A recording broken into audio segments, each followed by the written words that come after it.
Wait a minute. I forgot to make sure the coast was clear. It's probably clear. Let's go.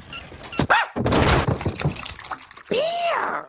I can explain, Marge. Please let me explain. Oh, why won't you let me explain? You're the one the papers have been talking about. That mysterious beer baron who's been supplying Springfield with alcohol. How have you been getting away with this? Well, and I can explain, remember? I fill the balls with beer that I found at the dump, and then I bowl them in some underground pipes, take them into Moe's. Homer, that's very clever. Huh? Mom?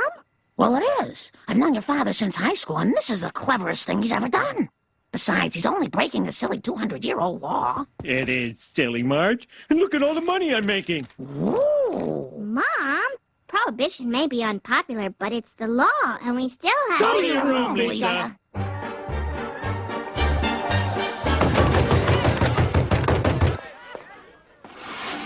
Open up, Curly. This is a raid. A raid? Curly? All right, but, I don't know what you expect to find in a simple, neighborhood pet shop.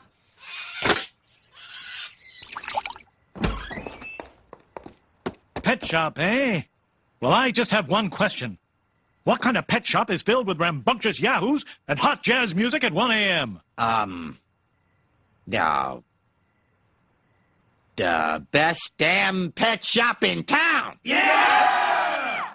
All right, but you people remember, baby turtles and alligators may seem like a cute idea for a pet, but they grow up. Let's go, boys.